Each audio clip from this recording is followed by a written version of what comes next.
Okey, korang pernah terfikir tak? Telefon harga RM2,000 versus harga RM2,700. Ada beza yang ketara tak? Itu persoalan yang kat sini. Last year aku compare Honor 200 dengan 200 Pro. Pada tahun ni, aku nak compare series terbaru diorang, iaitu Honor 400 dan juga 400 Pro ni. Ini 400 dan inilah adalah 400 Pro. So kalau korang tengah fikir nak pilih yang mana satu, video ni untuk korang. Kita go through dari A to Z, dari segi design, kamera, AI features, performance dan semuanya kita akan kupas kat sini.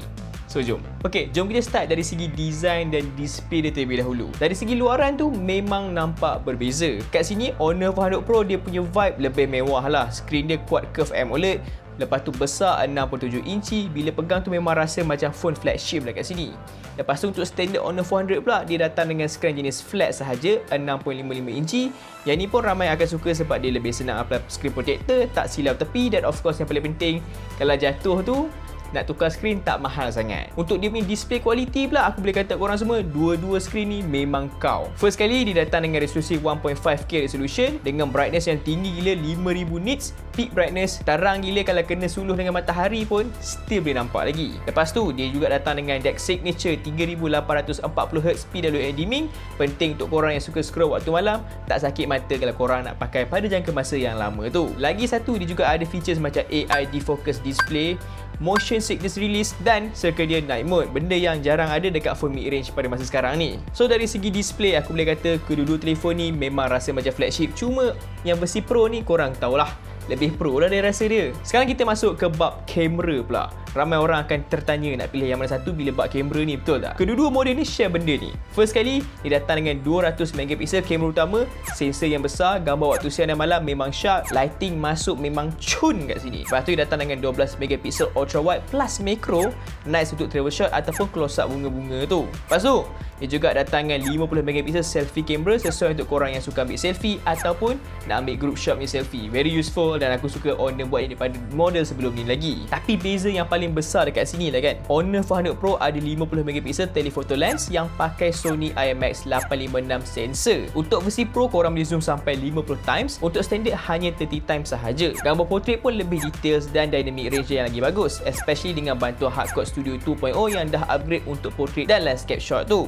Also ada few filter untuk film emulation yang mungkin korang akan jatuh cinta, tambah lagi kalau korang yang suka film look macam aku ni. So kalau korang yang memfokuskan pada kamera, yes, Honor 400 Pro ni jauh lebih bagus dari kamera dia, but 400 ni pun bagi aku dah cukup memadai kalau korang tak kisah sangat. So itu pilihan korang kat sini lah. Sekarang kita masuk bab AI dia pula, dan AI favourite aku dekat telefon ni adalah dia punya AI gallery. Sini aku kata korang semua memang banyak gila yang menarik kat sini. Antara dia lah kat sini kan, AI eraser, boleh padam orang ataupun apa-apa benda yang korang nak padam dalam gambar tu. AI motion sensing, tangkap gambar automatically bila orang lompat, tak payah set timer. Lepas tu AI cutout, korang boleh crop orang daripada gambar, boleh tukar background ataupun buat jadi stiker, or even korang boleh tukar orang tu letak kat tempat lain. Very nice kat sini. Lepas tu AI face tune, boleh betulkan mata yang tertutup dalam group selfie tu. AI image to video, favourite aku, convert gambar jadi video, siap dengan animasi lagi kat sini. Lagi satu benda yang aku suka, AI upscale, gambar yang lama low res korang boleh convert jadi HD dan dia punya gambar tu legit nampak HD kat sini. Dan yang paling penting yang semua orang suka, orang Malaysia suka,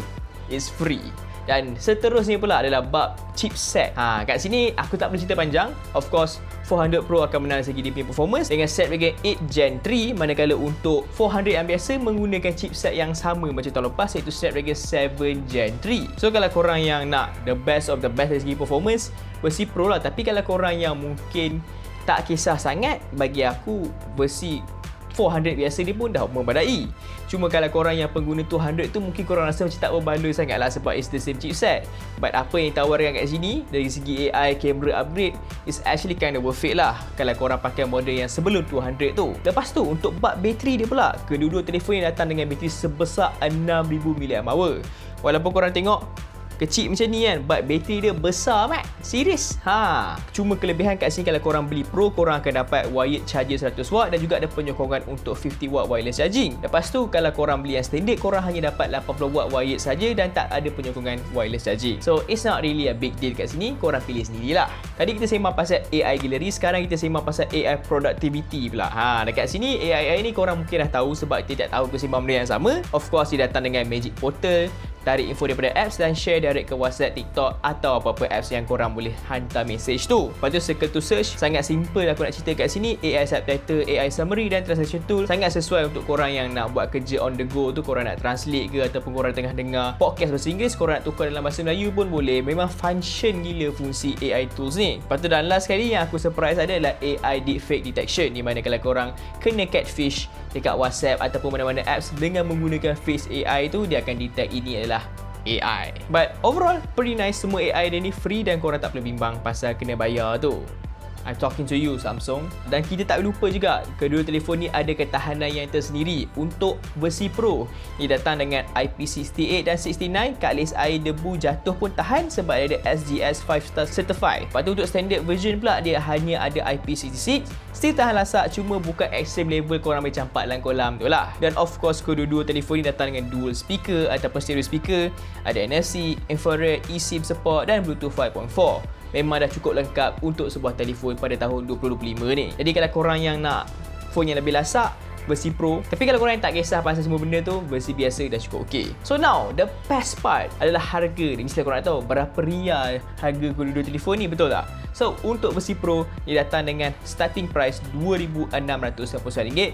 Manakala untuk 400 dia datang dengan harga RM1,899. The same price as the last year model, but bagi aku is still way worth it disebabkan banyak benda diorang dah tambah kat telefon ni. Dan apa yang best, untuk versi normal 400 korang akan dapat free gift bila korang pre-order daripada 22 Mei sampai 29 Mei ni.